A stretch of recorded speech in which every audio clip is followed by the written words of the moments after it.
Mercedes-Benz Virtual GP 2020. 10 teams. 20 drivers.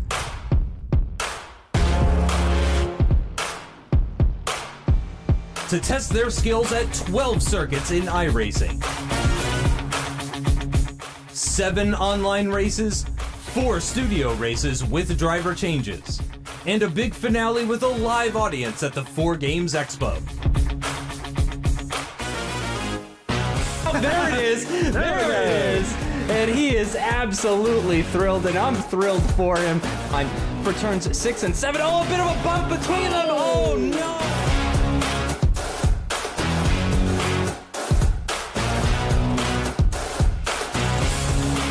Drivers will face 2 different cars, GT3s and modern single-seaters. Walking in the middle, side by side to the Casio triangle. Oh my goodness me, a little bit of an impact. The 6th season of VGP begins on March 28th with a doubleheader at Imola and Daytona. We are back.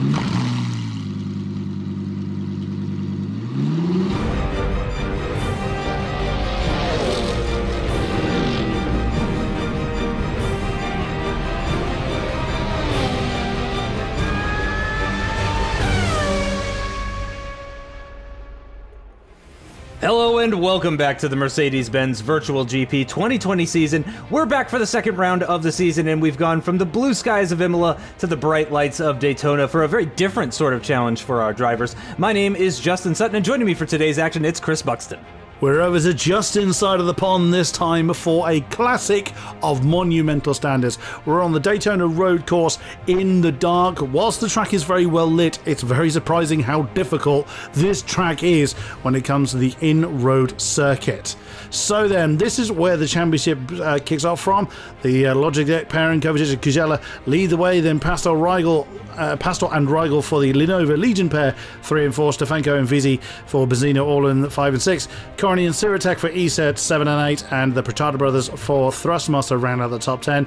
Then the Big Chalk pair, Stepanovsky and Hora, 11 12, Senol and Vukalchik for Dexfin, 13 14, Jan Sikora and Kovarek for Autosport Nova. Then it is Blazek, Korny, 17 18, and rounding out the field is Mateja and Kostalik for TP Link. So that is going to change without any shadow of a doubt, I am sure. Yeah, and of course the team standings looking very similar to driver standings, with Logitech leading the way ahead of Lenovo, with Benzina not that far behind with that podium that they picked up at Imola in 3rd position, ESET in 4th, then Thrustmaster and Big Shock, Dexfin, Nobe, Mogul, and TP Link bringing up the rear.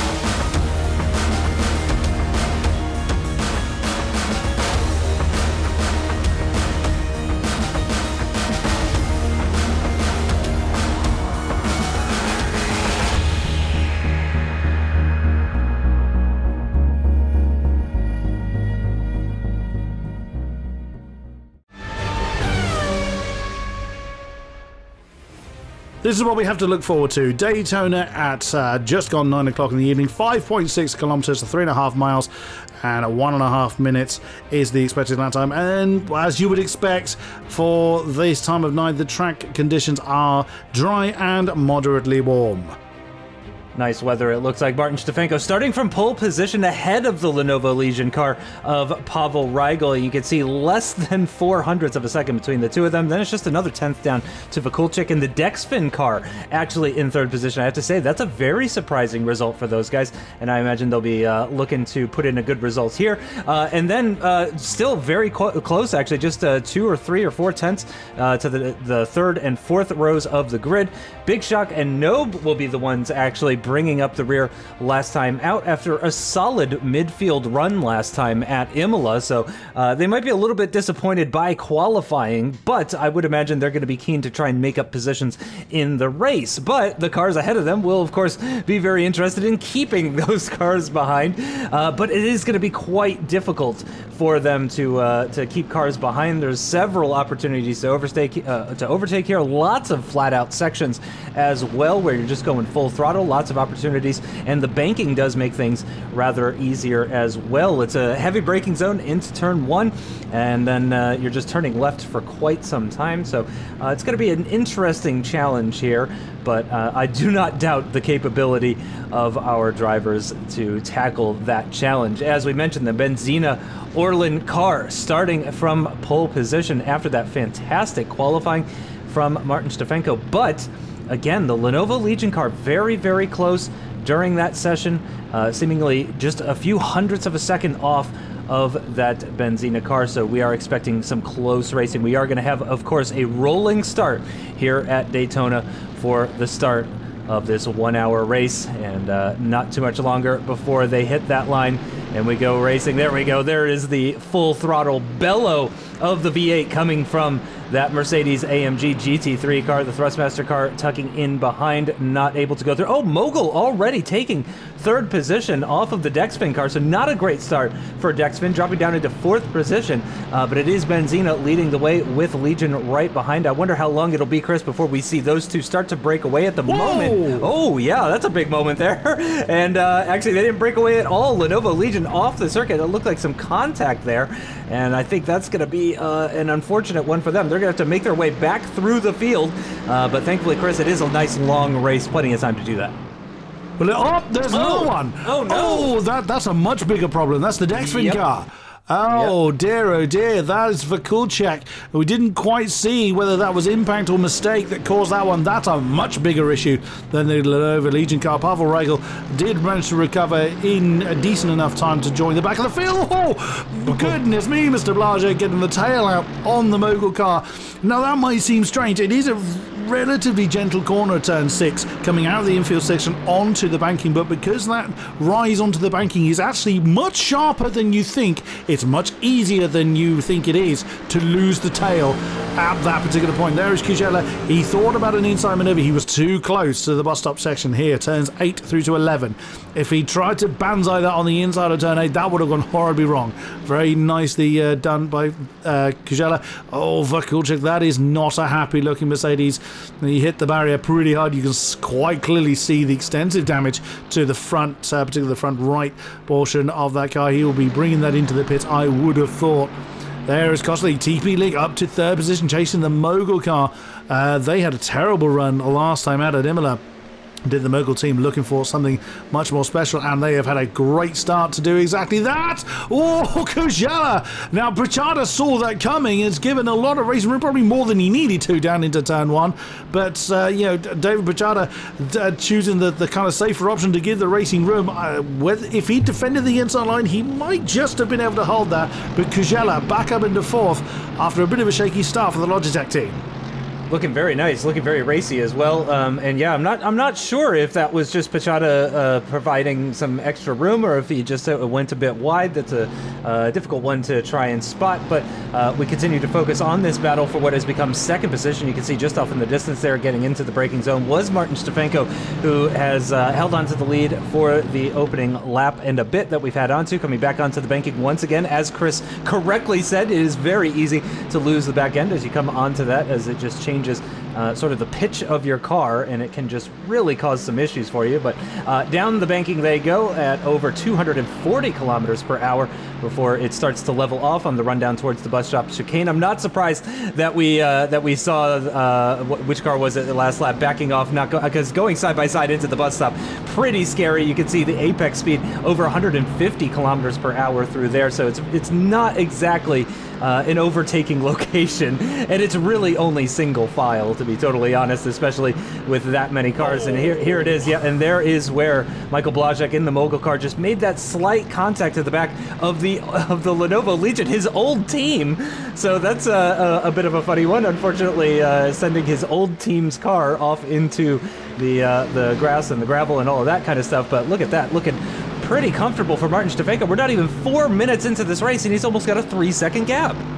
We've seen this before, and someone with the initials MS running off into the distance. It's a different one of this time. It is Martin Stefanko, really proving he hasn't lost a thing. Now, bearing in mind, Martin Stefanko apparently retired about 6 months, I think, ago from sim racing, and here he is, proving he hasn't lost any of his incredible ability by building up a very substantial lead early on over Michael Blazek. In the mogul car. Then it was Kostalik that was in the TP Link car that thought about that side-by-side maneuver. Here's what happened to the Dexfin car early on. So up to, or starting in third position, as you can see by the number 3 in the top right of the windscreen. And then we are going to see an impact. Oh no, it was the tail that let go. I was thinking, crikey, if that was an impact, someone came from a very long way back, but no, the tail just bounced away from him and into the wall. That's a shame, but Vukovic has not pulled that car in, interestingly. Obviously feels he can wrestle that car along. Maybe he wants to do his minimum 25% before he hands that car over and gets the pit stop done. I wouldn't be surprised, though, if the Dexfin car is the first one into the pit as we continue to look through the field. Look at this bunch here. Now, some would, there are some that, the less educated amongst us, so to speak, that would say, oh, well, it's an oval, it can't be that hard. Really? You try it. When you're in this kind... okay, I'm asking American what you think of oval racing. That's a bit of a stereotypical point, but you'll appreciate this, Justin. When you're in this kind of racing environment, you're absolutely going full throttle. The only thing that separates you and the guys you're racing is generally the slipstream. Oh, that's a bit wide from the TB Link car. Kostalik is just about going to hold on to that one as Kujela has to slot him behind. Here comes Pachada to make that battle more interesting. Ooh, is he going to go for an inside line? No. What a great scrap we've got going on here. So you've got the oval section that is far more strategic than you realise. You've got to plan a long way in advance how you're going to attack the person ahead of you. In the infield section, it's fairly standard racing. You go for the braking zone, you go for the apex, you try and muscle your way through everybody as you would anywhere else. But the oval part is there's much more to it than would initially meets the eye. Especially when all these cars are of identical spec. There's there's subtle differences between each driver, or each team, I should say, on how they run their car. There's a bit of driving style differences, etc. But it's actually much more technical than you realise. You've got to attack at the right time. So here we are on board with the, I think it's a Thrustmaster car, and there goes the Logica turn. Now, Kujela has timed his attack perfectly well, but he's still going to have to work hard to get it done, and he's relied on the TP Link car to back out of that. Nicely done by Kostalik. But what we saw only a few laps ago was, I think it was Kostalik backing out of the manoeuvre at that very same point, because he would have caught, I forget who, I think it was Blazek in the mogul car. He would have caught him too late, so he would have been in a great big mess. So it's those things that you have to bear in mind when it comes to oval section racing. And you also have to think about the speed that you're going to be carrying as well, because the run from the bus stop down towards turn 1, which they're making right now, allows you to hit over 280 kilometers per hour, which is exactly what we were seeing from these cars as they absolutely slam on the brakes for turn 1, and of course the brakes are going to be feeling rather cool at that point as well, so I imagine lockups are going to be pretty easy. At the moment, by the way, this is the primary battle that's going on for second position. We've got Blazek, Kujela, Kostalik, Pachada, and Sirotek all running in very close formation, not that far apart from one another. Stefanko, again, breaking away. The gap really hasn't grown all that much since we last checked in. It was about 2.8, it's now 2.9, so he might just be settling in and trying to look after the fuel and the tires and all of that kind of stuff. At the moment, Stepanovsky is up from his back row starting position. started on the last row of the grid, up to 7th position after those incidents with the Lenovo Legion car and the Dexfin car. But yeah, making progress, falling off the back a little bit. It is about a 3-second gap between Stepanovsky in that big shot car and Sirotech up the road. And now the Lenovo Legion car with Pavel Rigel behind the wheel makes his way onto the banking, picking up the slipstream off of Stepanovsky. I don't know if he's going to be close enough to think about a move into the bus stop chicane, but certainly could be thinking about a move into turn 1.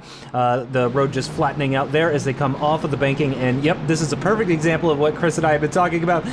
Not going to be close enough. I think probably just lifting a little bit, single file through that bus stop chicane. It looks quite wide, but essentially there is only one line through there. There's only one line to take through that bus stop. So on board with Pavel Rigel as he looks upwards to find out where he's going to go. That is yet another challenge that you have with the bank corners, is you have to look up rather than forward. But here we go between Kostulik and Pachata side by side on the rundown towards turn 1. Pachata is going to have to go on the high side. Kostulik, though, seems to have him covered off. Pachata thinking about going for the inside line. Maybe he's just hoping Kostulik's going to go a little bit deep there. Thankfully, he didn't have to worry too much about the car behind him, so he was more focused on trying to make that move. And interestingly, Pavel Rigel not making that overtake on Stepanovsky into turn 1, so that could be a setup difference here, Chris, because I have to say he was running really, really close. He was getting lots and lots of slipstream and still couldn't pull alongside the Big Shock. So that could be the tactic from Big Shock. They could be running a much lower downforce setup, which is allowing them just to stay ahead, which could pay dividends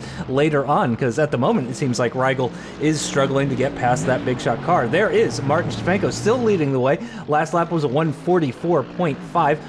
Solid lap time. Fastest lap so far, a 1:44.3. Look at that, less than 0.2 of a second in deviation between last lap and best lap for Martin Stefanko. And it might only have 12 corners this circuit, but it is a long lap, with it being over 105 seconds long for all of these drivers. So yeah, it's proving to be that interesting challenge that we expected it to be. Yeah, absolutely. I think Pavel Rigel also is struggling with damage to the Lenovo Legion car. If you look, it's difficult to see in the dark, but if you look at the front left, as we can look at it now, you can see that wheel arch is not the correct shape. Yep. So he's got damage. It's difficult to judge how much damage he's got, as he's got the slipstream from Stepanovsky. If he didn't have the Big Shot car ahead of him, I'd have a feeling he'd be slipping down the field. But he is doing what he can with what he's got. He could have a crack at overtaking him. Oh, you don't really want to overtake on the high line, because the turn 1 is a left-hander, but he had no choice. Stepanovsky nailed himself to the bottom of the road, very close to the apron. Whoa, that's close. Stepanovsky has actually backed out of that. He didn't fancy going side by side into turn 1. You can, it's wide enough, but you have to kind of rely on the other guy doing it properly. But Stepanovsky has taken the safer option, and you can't discredit him for that. So that is Pavel Rigel up into, or back up into 7th position, but we'll see how badly that damage affects him. I mean, if he's able to catch the back of the pack, when, you know, Sirotech in the ESET car is only 4.5 seconds down the road. In normal racing terms, that's not a great deal, but here it's actually very difficult to gain any substantial time, because oops, and you can see I think that's damage that's causing that Lenovo Legion car to misbehave during the corners. So yeah, he's going to struggle, I think, to close that gap down. We will see. He's an experienced racer. We'll see how well he's able to do as we look at David Pachada on the back of Martin Kostulik in the Thrustmaster and TP-Link cars, respectively. This is for 4th position. They are about 6 tenths of a second or so, 7 cents-ish between themselves and Kujela. So they probably not got the slipstream available to them. This was the side-by-side going on through the last part of the banking, and you really cannot see how steep that banking is from that angle. That's how early the Big Shot car, Stepanovsky, braked. He did not need to brake that early, but he's taken the safer option, and again, no fault of that whatsoever. He's handed that position over to Rigel. I mean, if he's confident he can hang on to the back of the Lenovo Legion car, he's got decent enough pace in the Big Shot car to do it, then he can certainly have a crack back at Pavel Rigel a little bit later on. Rejoining the battle for 4th position, Kostulik and Pachada. Pachada just kind of sitting in the tyre tracks at the moment. He's going to have to really bide his time. Now, unlike other tracks where, you know, when they are, inverted commas, biding their time, they're not relaxing, they're still pushing very hard. But here, pushing hard is still, your foot is nailed to the floor. you're not really doing a lot of fuel saving unless you absolutely have to. But if you're in the slipstream, you do actually get to save quite a bit of fuel, which may well come into it later. Can save the tyres a little bit. It can also agitate the tyres. Oh wow, as the ESET car of Sirotek, you looked like he was trying to get on the inside of Pachada in the Thrustmaster car, but didn't quite get the move done. Oh, and there you can see the Logitech car. That's Kushela getting a bit squiggly coming through turn 6. Again, that's really easy to do. This track is far more challenging than the look alone would give you a rise to think. Yeah, exactly right. When you just look at it, especially if you look at like the track map, it doesn't seem all that difficult. As I mentioned before, it's only 12 corners, and 4 of those are the bus stop, which they're making their way through right now. So you'd think it'd be quite simplistic, but it is anything but. Rovals in general, in fact, tend to be quite difficult because, of course, these cars are not by design set up to handle these kinds of forces on the banking, because you do get very different sorts of forces. So this is a car sort of out of its comfort zone going onto this banking. Certainly, obviously, the Mercedes AMG GT3 car is capable of handling just about anything that's on asphalt, but it's very different compared to what we saw at Imola, just as an example.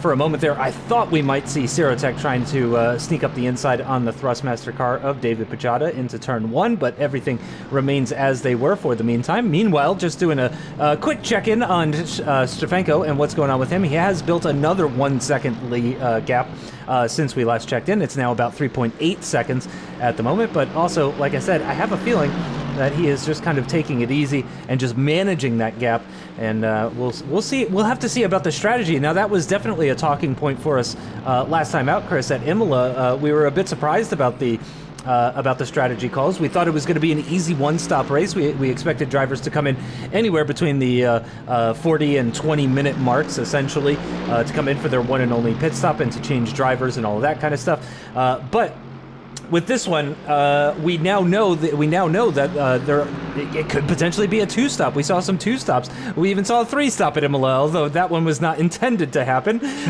So yeah, we've seen some variety, and we may see some more variety, but the 2-stop didn't work out all that well in Imola, so I do wonder if we're going to see more 1-stoppers this time, or if maybe the nature of the circuit, just as I mentioned before, there is a lot of full throttle sections on this course, but also there's a lot of banking where you're just kind of flat out and you're not having to turn the wheel too much, which can help with fuel saving. So there's a lot of questions that are going to be unanswered for us. But that was a quick look at Blazek in the Mogul car, by the way, who has now built an over 3.4 second gap between himself and the Logitech car of Kujela in second place. There's Kovarik sitting back in ninth position, now just over 5 seconds ahead of the Dexfin car. That'll be an interesting one to watch. We'll see if Vakulchik can start to catch up and battle for that penultimate position in ninth. But this is back on board with the Logitech of Kujela. Oh, the Kostula getting very close, finding the apex very nicely through that right-hander there. But not able to make an overtake just yet. Things have pretty much remained the same. Kujela ahead of Kostulik, ahead of Pachada, ahead of Sirotek. So those are the 4 that are battling for that final podium position as Blazek continues to pull away, and indeed Stefanko. Yeah, the Mogul car of Blazek is just in no man's land. Yeah. He's got no one anywhere near him, and Stefanko had really just gone. He's decided he's booking his flight home. He is out of here. But we'll see. As a reminder, they do have to swap drivers, and taking over. It'll be Eric Vizzi taking over the Benzina Roland car. Voila! Speak of the devil, there he is. So Eric may not be so strong on oval type courses. They may be running the softer compound tyres. It's generally the GT3s don't. They tend to just stick with the harder compounds, but it's darker, the track temperature's cooler. There's not too many, well, there's barely any heavy braking zones, so they may well get away with running a bit of softer rubber, which will of course give them the traction at this point. But we don't know. We have no idea what strategy they're running. Ooh, wow. Kostulik in the TB Link car, feeling the need to get out of the slipstream from behind. Kujela, has he got the overspeed he needs? That is close, but not quite there. He's either going to try and throw that one on the outside of turn 1. He's still committed to the line. He could do it. I've seen it done, but doesn't quite get in there. Here comes, that's Pritchard, and the Thrustmaster car couldn't quite commit. It's a dangerous place to try and commit side by side through turn 2. That chicane section is deemed as turn 2, and Pavel Rygl has brought that Lenovo Legion car in. Now, having definitely served 25% of the race, he can hand that car over and then get the damage sorted in the same stop. So he will be handing that car over to, if they are changing driver, he does indeed. That is Daniel Pastor for Lenovo Legion. So he may well be in there a while compared to the rest due to the damage on the front. We will see. But with the shuffling around going on in this particular pack, what I'm also noticing between Kužela and Kostlik in particular, they seem to attack their apexes differently. The Logitech car seems to go for a kind of a later but faster exit speed. He goes for the apex a bit later on, which allows Kostlik, who goes for an earlier apex, to really get underneath, but then Kužela is able to get the traction down and get out of the corner faster. But because of the long slipstreaming effects going on here, it's not really serving him any. If it was doing the same thing last time out at Imola would definitely work with the kind of driving style setup differences that seem to be going on between the Logitech cars, Logitech and TP-Link cars, then he could easily have broken away a bit more than he is. But because Kostlik is just able to sit in the tyre tracks, yep, you keep doing the hard work, I'm going to sit here and reap the rewards. And in comes Kužela. So now it's going to be Kostlik and the TP-Link car that's going to be the front runner of this particular pack. He's now going to punch a hole for the rest, so Pritchard may just choose to have a crack at him. So Kužela is now going to be handing that car over to Simon Kovacic if they choose to change their driver here. And in comes the big shot car as well. That is going to hand over to Thomas Horror. Does Kužela change? Yes, he does. I'm assuming the big shot car is going to change as well. Kvarik has brought the Autoscola Nova car in. Is he handed that over? Horror is in the car of the big shot, in the driver's seat of the big shot, and yep, Jan Sikora has taken over the driving of the Nova car. So that kind of links me to a one-stop strategy for those guys, unless, of course, we saw fuel catch a few people out. We saw people having to fuel scave very heavily towards the end of the last race, and that could catch people out again. I think you're right about that, yeah. I'd say with the stops this early, these people could potentially be on 1 or 2 stops. Unfortunately, I think we're right at that time where it's difficult to tell. They could be going for a 20-minute stint, and then a 20-minute stint, and then a 20-minute stint. Or they might be going for a 20-minute stint followed by a 40-minute stint. We don't know what's possible. There you can see all the drivers that have been into the pits. It is Logitech, Lenovo, Big Shock, and Nobe. Those are the 4 cars that have been so far. And of course, though, the closer and closer that we get to the halfway point, to that 30-minute mark at the top left of the screen, as that ticks down and gets closer and closer to 30 minutes, I think it's more and more likely that the drivers that have yet to stop are indeed going for a one-stop strategy. Certainly the ones that have already been in are more likely to be running a 2-stop strategy compared to the ones that have not been in just yet. But again, for all we know, every single one of these guys is doing a 1-stop strategy, or potentially every single one of them is doing a 2-stop strategy. We certainly saw 2-stoppers at the race at Imola who we thought for sure were 1-stopping. We were absolutely convinced, 100%, this car is 1-stopping, and nope, they came in with 5, 6, 7 minutes left in the race. Really not that much. So you're exactly right. I think some people were caught out by the fuel. It is a completely different season for this 2020 Mercedes-Benz Virtual GP. Very different rules and a completely different sim as well. We're now on iRacing instead of Assetto Corsa for the first time. So yeah, it's a very different sort of situation for these drivers. They're having to learn a lot, and I have a feeling they're going to be learning probably just as much as we're learning over the course of the season, if not more, about these cars and iRacing and all of the things that are different compared to the previous seasons that we've had. Pachada, I think, is going to be staying behind, not close enough coming out of the banking onto the flat part. before the bus stop, so he's going to be staying behind for the meantime. And this is the Dexfin car just coming out of the pits, if I'm not mistaken. That looks like pit exit to me. Yes, just after turn 1 through that chicane, and then you rejoin what is essentially the outside line for turn 3. So the Dexfin back moving once again with a pretty sizable gap up ahead to Secra in the Nobe car, but again, still lots of racing still to go, and still lots of pit stops. Speaking of, Martin Stefanko into the pits now. He's just reminding us he's still there. That's awfully nice of him. So, yep, that is going to hand the lead over to Michael Blazek in the Mogul car, and this fight continues. There is the race leader, or the prospective race leader. It's fairly expected for him to, well, that car, as the Benzina Roland car, to maintain its lead when all the pit stops have shaken out. So Martin Stefanko will probably reluctantly be handing that over to Eric Visit. No, Stefanko stayed in it, so they have committed themselves to a two-stop confirmed strategy. two-stopper right there. Yeah, and I think you're absolutely spot on. Those that have come in are doing the 20-20-20 kind of two-stop strategy going on there. So Stefanko, he's going to have to repeat that pace and then some, I think. I wonder whether that's the right way to do it, because he didn't build up. To realistically make that work, you need kind of a 30-ish second lead over the one-stoppers. So over the course of the race. Well, true, but he didn't build up 10 or 15 seconds. 6, right? 6 seconds? So, I don't know if that's enough.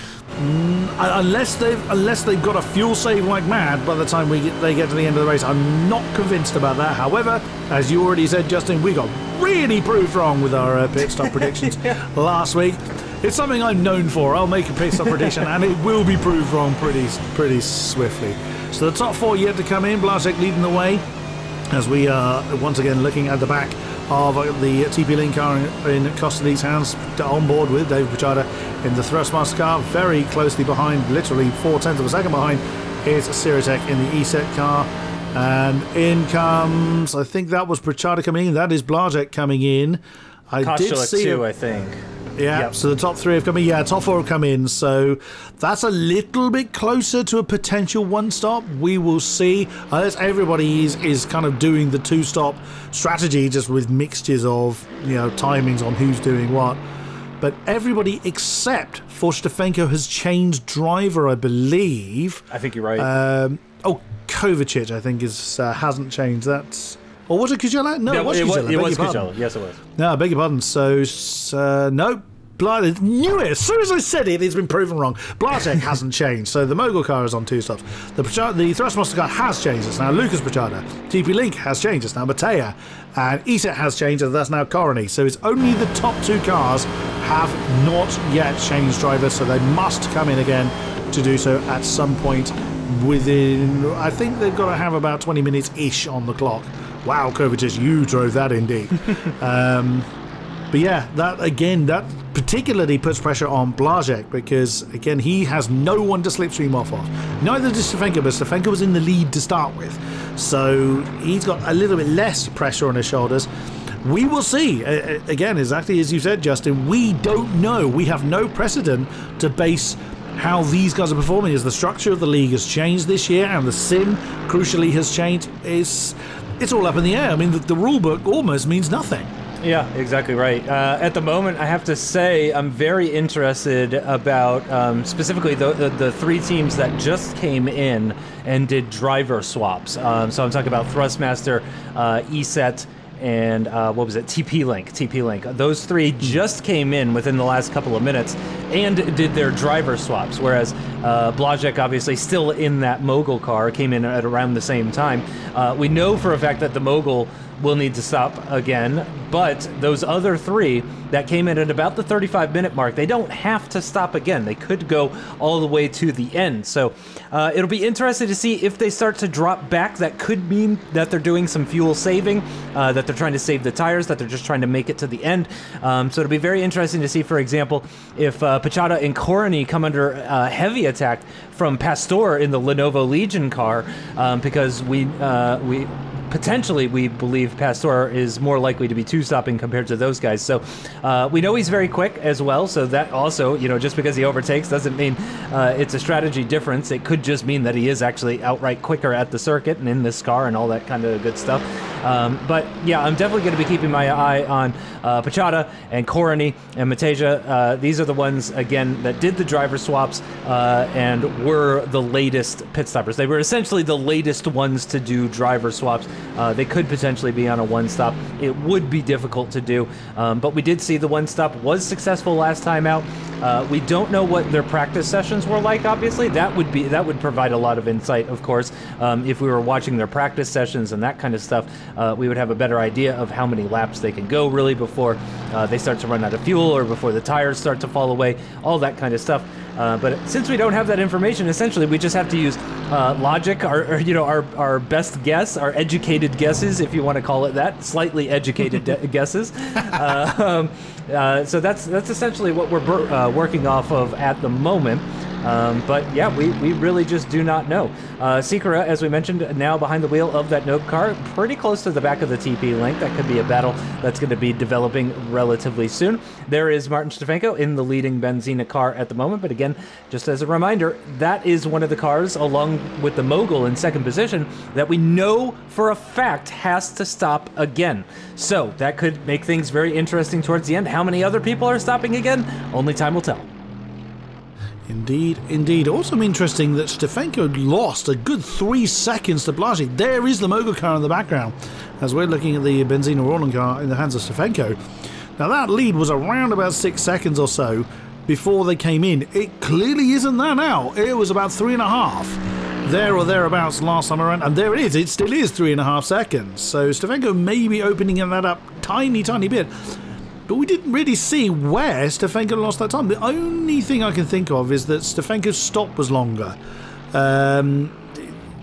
He certainly hasn't had any traffic to deal with. No one is a lap down, so that's a bit of an odd one. It is possible to miss your pit box. Now, we didn't see Stefanko do that. It is possible to overshoot it, and you have to then reverse back. I've seen it happen. It's the most awkward thing in the world for a driver to have to deal with, and they don't have to miss it by far to lose a colossal amount of time. Again, not suggesting that that is what happened, but that is a potential for Stefanko as we're already hitting the halfway stage in this race as we continue to look at Blazek in the Mogul car as he's doing what he can to absolutely, you know, really get the speed up. Also, if you watch Stefanko go through, particularly turn 1, he absolutely throws the car in there. You watch someone like, for instance, Horo or Matea, they'll take the bends a little bit more gently, and I think they may well be looking at the one stop over the two, whereas Stefanko and Blazek are throwing caution to the wind and the cars into the corner to get through this stint as quickly as they can. Yeah, and they're looking very quick out there, as you said. And looking at the previous lap times, there wasn't a huge difference between the lap times of Stefanko and Blazek. So I think you might be right. You might be onto something, actually, about the pit stop. Typically, we do get replays about that sort of thing. So it may just be a case of Blazek took a lot less fuel. So maybe there wasn't a mistake and the pit stop was still shorter. You know, that's certainly a possibility. Oh, you can see Korony really on the edge into the braking zone for turn 1. I mean, that's how you can really see who is pushing hard into turn 1. You can see the car kind of moving around. You can see it almost leaning on the tires as they're trying to turn in and brake all at the same time. That ESET car all over the back of the Thrustmaster car, though, as they make their way through turns 3, accelerate on the run down towards turn 4. A very fun left-hander, flat out in some cars, but not all cars. I'm not quite sure if they're lifting for those or not, but you can see Pachada feeling the need to go defensive into the right-hander of turn 5, that hairpin corner, getting back on the throttle down towards turn 6, which is the one that takes you back onto the banking before the final handful of corners or so. You can see Pachada running a little bit deeper there. Korony getting on the throttle a little bit earlier. That could be exactly what he needs in order to possibly mount an attack before the bus stop or just after the bus stop on the run down towards turn 1. You can see he is picking up some time in that slipstream of the Thrustmaster car. Is he going to go to the high side? Is it going to level out in time? It's going to be very, very close. He's practically pushing it through. This isn't quite NASCAR, but I think that might be a bit of a bump draft that we're seeing between the two of them. I think Corny maybe just pushing Pachata up the road a little bit.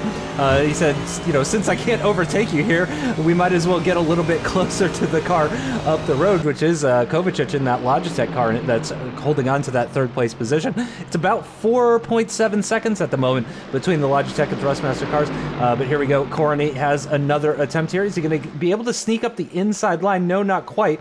Is he bump drafting? It's so hard to tell. He is bump drafting, yeah, yes, he is. He looks like he's pushing that Thrustmaster car through, which is, again, that's something you see in NASCAR, in stock car racing pretty frequently, but you don't often see two Mercedes-AMG GT3 cars doing it. The chassis is not really designed for it. That's a crumple zone there, so it's not really designed to have, you know, these cars are not light, neither are NASCARs, admittedly, but that's a big lump to be pushing forward at that kind of speed. But again, in a track like this, in a situation where slipstream is vital, that's not uncommon to see drivers working together, again, very NASCAR-esque, to help close down the gap ahead of them. You've got someone with quite a lot of speed because they've got the slipstream, you know, in the background, then pushing the car ahead of them so that both of them are then gaining speed. Otherwise, you just get the punch and counter punch scenario going on, and then you lose so much time trying to defend and then counterattack the guys around them, and it doesn't help. Is it?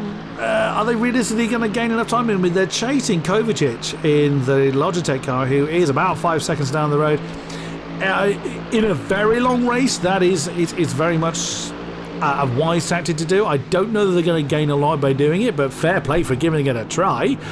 But it does seem that Corny does have the pace over the Thrustmaster car at the moment, but is that purely down to the slipstream? It's very, very strong. Now, they won't have a lot of downforce here. The corners are not that high speed in the infield section. And Pachata has bounced out of the... Now, you can see the flashing of the lights there. They're helping each other, either they're trying to help each other to catch up with Kovacic, or Pachata's like, no, I can't hang on to you. I can't keep you behind. So he's, you know... And they won't have communicated this. They won't have agreed this in advance. Well, they may have done. There's nothing that actually stop them doing it, but they're opposing teams, so it's highly unlikely. I can't see Mercedes F1 helping Ferrari F1 somehow, right, in the same vein. However, it's the same kind of understanding of, you know, who you're realistically in a fight with. If you know that the championship leader is having a bad race but happens to be gaining on you at 2.5 seconds a lap, you don't realistically fight him. You can, but it's not a good idea. You're just going to slow yourself down. It's the same kind of understanding here. It's like an unwritten rule, essentially, that only really applies in oval-type circuits. Yes, okay, we're not only on the oval, but the oval is a massive part, vast majority, that's 3/4 of the track. So it's a huge, huge benefit for drivers to work together. And, you know, you will see this sort of thing happen where someone is thinking, no, you're quicker than me. Either you push, or I'll just get out of your way. Yeah, and I think that could. I think you may have touched on it there too. That could have been part of the issue as well. It's possible Pachata wasn't comfortable with being bump drafted. Also true. Certainly, that's how I would feel. I'd be like, you know what? I think that was enough for me. I don't want to be leading this anymore. Because yeah, that would be pretty scary. Let's see if Pachata is going to try and return the favor here, or if he's just going to try and slipstream past and see if they can sort of slingshot each other that way. At the moment, though, it's now 5.6 seconds, so they are not gaining on this pair. There it is. Yep, Pachata is doing the bump draft. It's ever so slight. He's probably only giving him 1 or 2 extra kph, and probably only for a few hundred extra meters. So I don't think it would have been helping all that much. A very late apex. I think maybe he bump drafted him into the corner, possibly, and that just sent Corny a little bit deep into turn 1. But yeah, they're not gaining on Kovacic. I have to say, Kovacic has looked very, very strong in that Logitech car. I admit, I haven't been keeping an eye on the gap between Blazek and Kovacic, but I am going to start to now. At the moment, it's 19.2 seconds, but I have a feeling that Kovacic is one of the faster guys out on circuit at the moment, because despite the slipstream that Corny and Pachata are giving each other, despite their best efforts to bump draft through the bankings and all that kind of stuff, it's certainly not really paying off for them. It's still a 6-second gap. It's now 6.6 seconds gap, in fact, between Kovacic and Corny. So unfortunately for them, it doesn't really seem to be working out. And, you know, there is a lot to lose if you get the bump draft wrong, especially if you do it on the banking. You're a lot more likely to see stock cars doing bump drafting on the straights, like we're seeing here, where they're not actually turning the wheel. It's a little bit more risky, a little bit more dangerous to try and do it on the banking. In the background there, we did just see Pastor in the Lenovo Legion car. It's the first time I've sort of noticed him in the back of shot. That's another gap that I haven't really been keeping my eye on, but I'm certainly going to start now. It's just over 3 seconds down to the Lenovo Legion car in 6th position. Certainly could involve themselves pretty quickly, especially if these two start battling each other rather than helping each other out. We are rapidly approaching the 20-minute mark here now, Chris, though, which could mean that we will start seeing these drivers come into the pits for the second and final time. And this will also start to reveal who is on that one-stop strategy. Yeah, I was just thinking that if the Logitech car doesn't have to come in, Kovacic is on for that top spot, because, again, we know Stefanko and Blazek have to bring their cars in again to do their driver swaps, to make sure that the 25% minimum is met for at least both drivers. There is another pit stop going on. Jan Seacrest brought that one in. Yeah, I was surprised to see the bunt draft tactic used. It's very rare. It is. In anything other than stock car, really. Or, if the 24 hours of Daytona, sure, you do it. But again, you do it in a car that's designed to do it. GT3 is not that category. So I'm very surprised to see them do it. And exactly as you say, Justin, it can go horribly wrong. You push someone further than they're expecting. We kind of saw it with Corny into turn 1. You push them into the wall, unless that's Pajada's thought. Not saying he's wanting to shove his opponent out of the way, but it can go horribly wrong. And yeah, like you say, you have to be careful where you do the bump draft. If you try and do it on the bank section, you have had your Weetabix for breakfast. You've got the cojones of steel if you're going to do it on the banking section. And Blazek is in. So he will be handling that mogul car bang on the 20-minute mark. I'm a little surprised Stefanko didn't follow suit. Here comes Pachada again to nudge up to... He's waiting to do the actual nudge if he's going to do it. There he goes. He's now bump drafting Corny. I mean, they're also probably having a good old time. They're having a great fun doing this. Although the one being bump drafted is probably, as you said, that little bit extra nerves going on. Yeah. Like, oh, please let go when I think you're going to let go. Yeah, that kind of thing. And this is where I'm really curious to see where those top two are going to reappear. And Corny has taken over the mogul car exactly as we expected. There he is. Coming in from second, he's going to reappear towards the back of the field. This is why I'm thinking this strategy isn't going to work. However, it's purely dependent on how many other two-stoppers there are. If Kovacic doesn't have to come in again, you could easily fuel save for the last 5 or 6 laps and hopefully maintain that 6-second gap that he's got. And there you go, Corny has now left the pits in 9th position at 10 odd seconds behind the Dexfin car. Yeah, it's surprising stuff. I do wonder if we're going to see either of these two come into the pits. That's an especially interesting one. The ESET and Thrustmaster cars, which we've seen have been quite literally inseparable. They've been right next to each other, quite literally touching as they make their way around this circuit. So I do wonder if one of them is going to try and clear a bit of space as Martin Stefanko is into the pits from the lead. And this will be a driver swap. And they are cutting it rather close to that 25% mark, which would have been the 15-minute mark. So that's a little bit on the close side, but they are getting in just in time on board with Lucas Pachada in the Thrustmaster car. He is going to get pretty close to the back of the ESET car. Will he hook up to the back of the Mercedes-AMG GT3? No, not quite. I think he's just touching him now. It's very, very light if he is. And I don't even think that would have been actually really a bump draft necessarily. I think that more than anything else, yep, I think more than anything else, that would have just kind of thrown Corny off a little bit. Again, the turn 1 braking zone, I think, is the most challenging part of this entire circuit. It's really quite something, and there is the Benzina car with Eric Vizzi at the wheel, making its way back out of the pits in 7th position at the moment. I believe they are going to stay ahead of the Dexfin car. Corny is down in 9th position, but again, we don't know how many of these guys have to come in for yet another stop, but we're going to find out pretty soon here. Pachada and Corny still very close to one another. Kovacic now leads the way. It's a 7.2 second gap. Remember, that was under 6 seconds. That has continued to grow over time. Pastor as well has continued to close up. That was over 3 seconds, now down to just 2.7.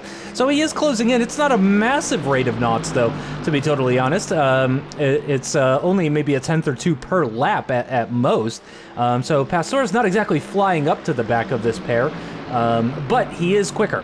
So, and that is with these two, again, trying anyway, to help each other out with the slipstream and the bump drafting and all that kind of stuff. And it's still allowing Pastor to catch up. So that could make things very interesting as we get to the closing stages of this race. Yeah, I think that's doing them no favours, unfortunately. It's great fun to try, and fair play to them for giving it a go. But the race just is too short to realistically make bump drafting a thing. But, I mean, why not? I do wonder, the really cynical part of my head is like, David Pachada is going to forget to brake where he should and send Corny flying off into the wall. He's too professional to do that on purpose. Of course he is. I'm not suggesting otherwise. As the Lenovo Legion car comes in for their second stop. Doesn't need to be a driver swap. But, Pastor can bring that one to the line. But we will see how long they're stationary for.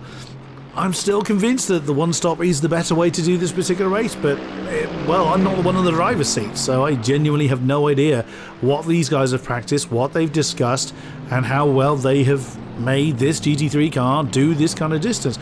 And wow, that was a quick stop from the Lenovo Legion car. Of course, no driver change gone on. He's just done a bit of a splash and dash. And out he comes. He's going to hope that most people ahead of him are going to come in again, I'd have thought. But then we'll see that it's not been a very smooth race for the Lenovo Legion team.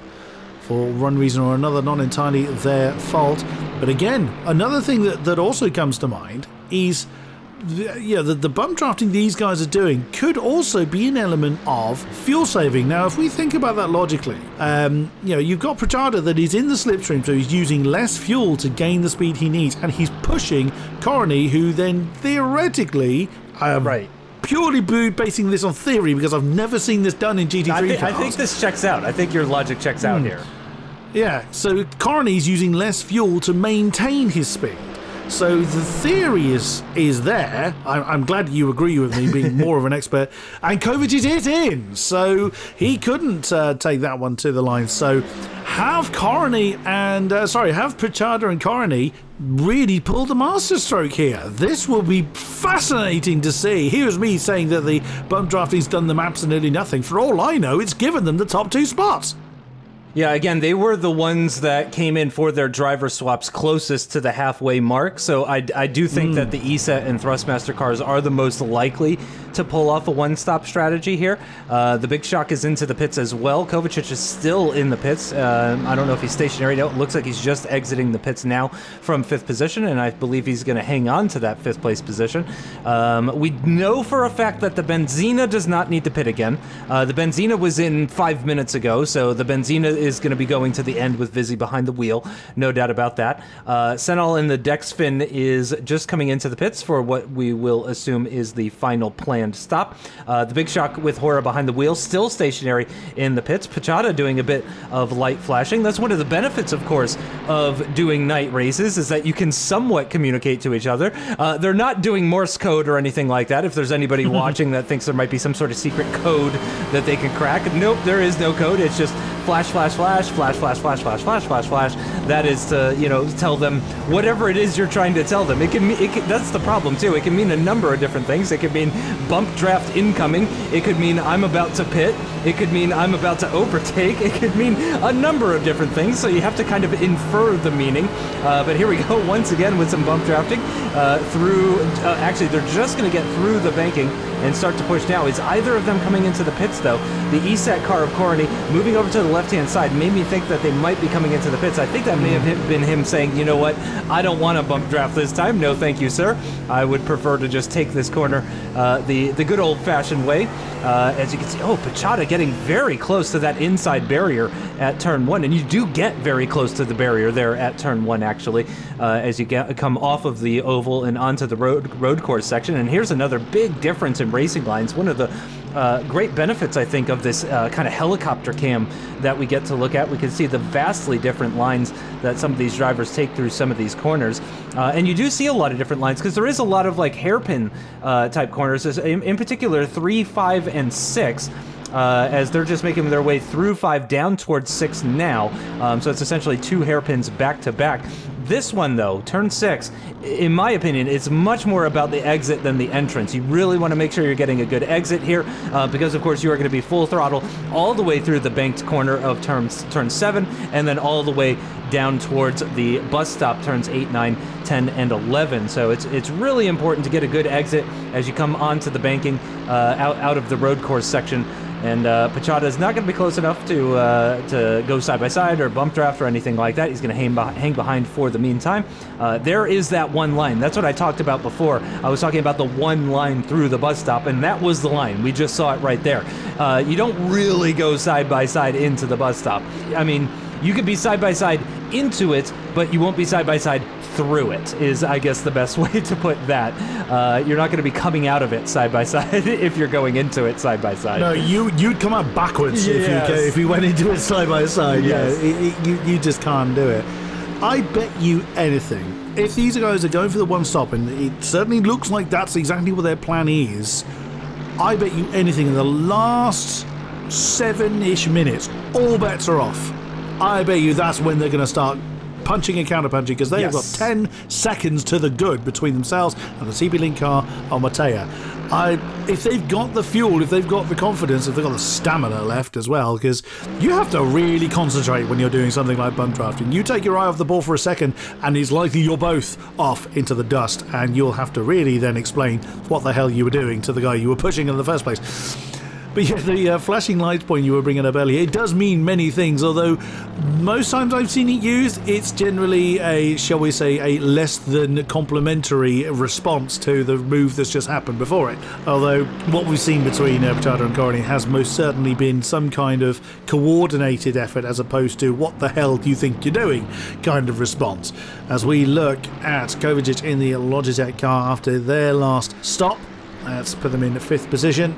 About 4-ish seconds behind Eric Frizzi in the Benzina Orlan car. This is the, I would say, can't really call it a battle at the moment, but I get the feeling it's going to turn into one in the next, certainly 5 minutes. Yeah, I'd say that's very likely. There we go. Some more completely cryptic light flashing going on as they get onto the banking once again. I assume they've figured out what the light flashing means at this point, but still a little bit of a mystery to us. It does seem that Pachata is closing up. Oh, and it looks like both of these teams, both of them are coming in at the 10-minute mark. This is going to be, I would assume, a splash and dash. I don't expect either of them is going to be changing drivers, because that really can add quite a bit to your pit stop. Is the TP-Link car coming into the pits? Yes. The TP-Link comes in right as I'm asking that question. That is fantastic timing. That is about 12 seconds down to the Benzina of Vizzy. And again, we know for a fact the Benzina is not stopping. So whether or not Pachata and Corny can come out ahead of the Benzina car, that is the question. There we go. Pachata is mobile and moving. It looks like the Benzina has already taken the lead. Now you do take a tighter line through turn 1. Oh, running right up against the barrier there. Corny with a slightly cleaner line, but it seems has lost out. Yeah, they have swapped around in that pit stop phase. The Thrustmaster car now leads the ESAT car, and with a pretty sizable gap at the moment as well. So that's very interesting. interesting to see how that has worked out. And there is Kovacic just up the road and not that far behind the Benzina either. Okay, things have just gotten very interesting in the final 10 minutes here.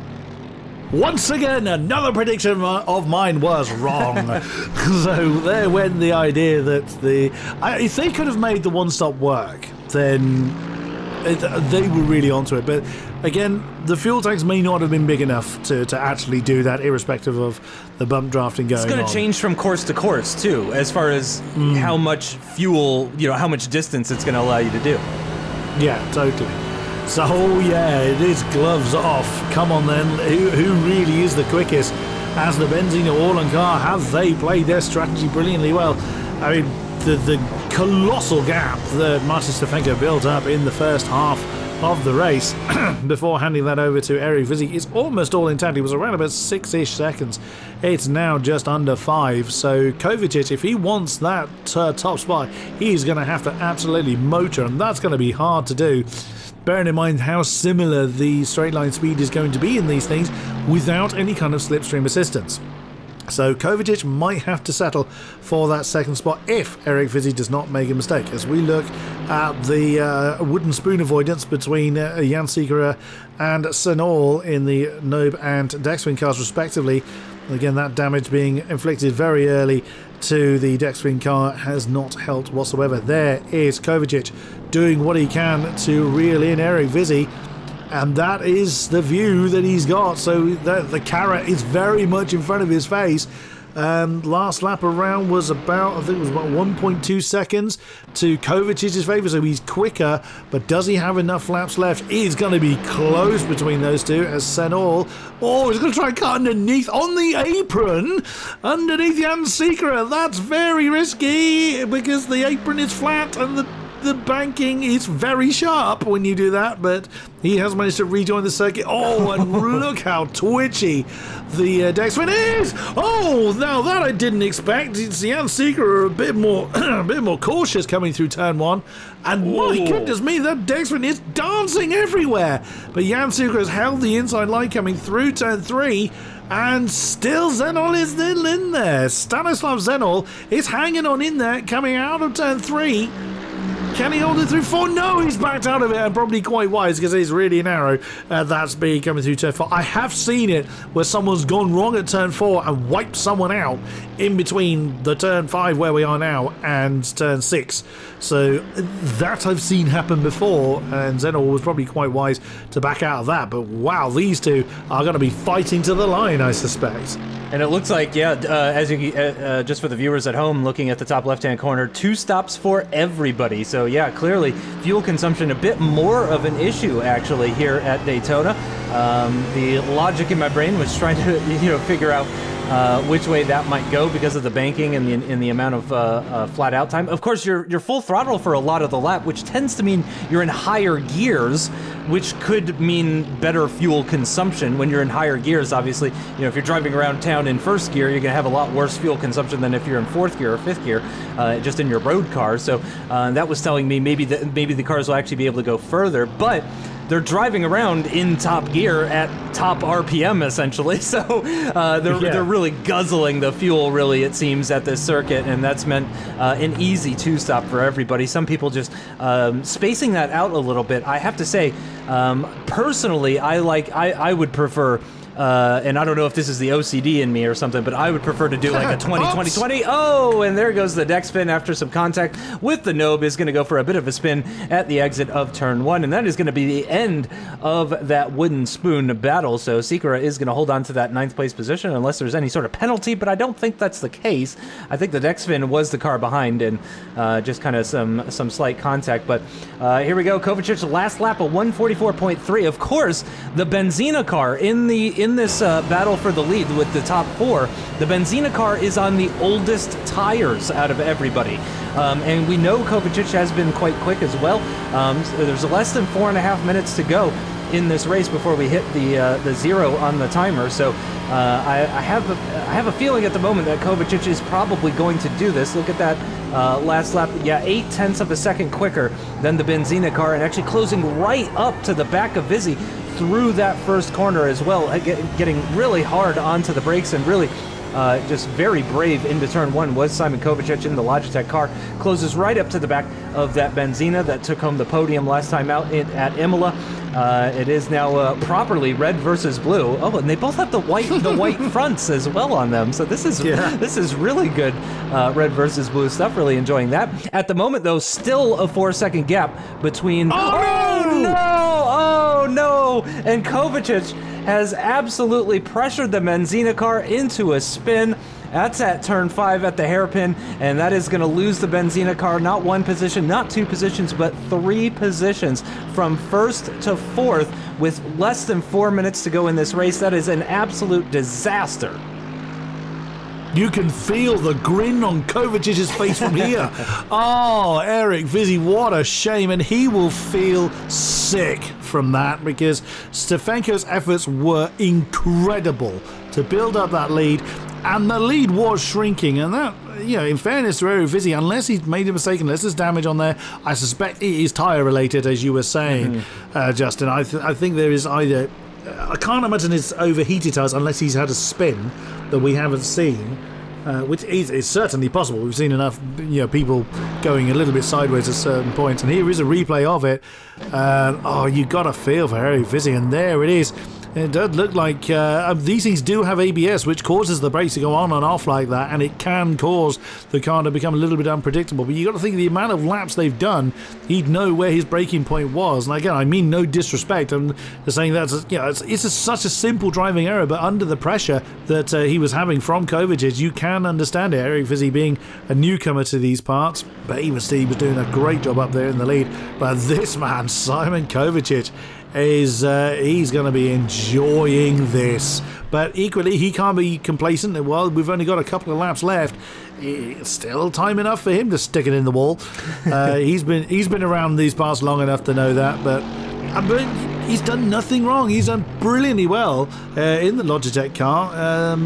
Yeah, so absolutely fair play to him. Yeah, doing a fantastic job, looking like he's going to take the win. As you said, unless there's some sort of major mistake, it looks like we're not going to hit 0 on the timer on this lap, but rather on the next lap is when that'll be happening, as we're just about to hit 1 minute 30 remaining on the clock as we make our way through the turn 7 banking and onto the back straight and down towards the bus stop. Again, another solid 1:44 lap time from Kovacic last time out. Looking very comfortable into the bus stop we go. As I mentioned, you carry a lot of speed into it, and then you need to scrub off some of that speed as you're going through it, and then back on the throttle as you come out of it. And again, it's another one of those situations where you really want a good exit above all else, because again, you're going to be flat out all through this section on the run down towards the start-finish line and towards turn 1 as well. Kovacic now with a 4.7 second lead over Pachada. Pachada, meanwhile, has also, I wonder if there's been a mistake in the ESET car from Coroni, because that gap is now extended to over 1.5 seconds between that pairing. So I do wonder if Pachada has just found some extra pace after that pit stop that they had, or if Coroni has had a little bit of a mistake. It's not a huge gap, but Vizzi doing a good job hanging on to the back of Coroni pretty well, less than 3 seconds, and still with over 3 seconds of a gap to Pastor, the TP link car of Mateja getting the fastest lap. Unfortunately for him, it's still a 3-second gap to the Lenovo Legion car up the road, so I don't think we're going to be seeing any changes of position there. At the moment, the 2 cars that are still closest on the circuit is Pachada and Coroni, and that is now the battle for 2nd position, what was 3rd position previously. And, you know, given Vizzi's pace that we've seen after that spin, I have to say, I think Kovacic was always going to take the lead. But I think the Benzina car could have held on for 2nd position, as we are on the final lap now. So I think Vizzi is really going to be kicking himself about that one. I think he could have brought that car home in 2nd position. I think Kovacic was always going to pick up the win so much quicker in the later stages of this race. So I don't think they missed out on the win over at Benzina, but I do think they missed out on a couple of crucial points. So that is unfortunate for them, but 4th position, that's still a solid result. You know, something to work on, something to think about for the future, something to improve on. Through the bank corner for the final time for Simon Kovacic in the Logitech car. He is going to be picking up the win. It would take some sort of act of God to stop that from happening now, as he's just flat out over 280 kilometers per hour and across the line to win here at Daytona for the night road course. A fantastic result. Thrustmaster in second position in that lovely livery, and it is the ESET car that brings home the final podium position with the Benzina in fourth position. Yeah, I fully agree with you. The cards were stacked a little bit against the Benzina Roland cars. The Lenovo Legion cars come over the line. That's the Mogul car. We've seen the TP Link car has come over the line as well. There is Corny bringing that one home for Mogul. Yeah, Kovacic did have the pace to do it, but second was most certainly on the cards, I'd have thought, for Eric Vizzi, were it not for that one mistake. It's been pretty damn good up to that point. Both the Benzina car, drivers were absolutely brilliant.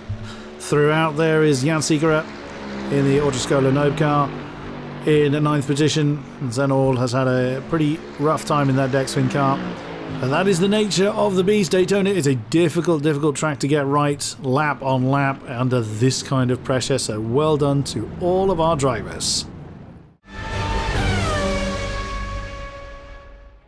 There it is then. Kovacic and Kujela take the Logitech team to the top of the podium. Bachata Brothers for Thrustmaster in the second position. And then it was third place going to the ESET pair of Carney and Sirotek. Then Benzina Orlan, Stefanko and Vizzi for fourth. Lenovo Legion, Pastor and Rigel in fifth. TP Link, Matea and Kostlik sixth. Mogul Racing, Blažic and Corny 7. Big Shock, Stefanovski and Horret in 8th. Nobe is Sikora and Kovarik in 9th. And Dexfin, Zenol and Vakuljic in 10th position. TP Link taking the fastest lap at the end. Simon Kovacic now level on points, obviously, with Peter Krujela. They lead the way with 50 points.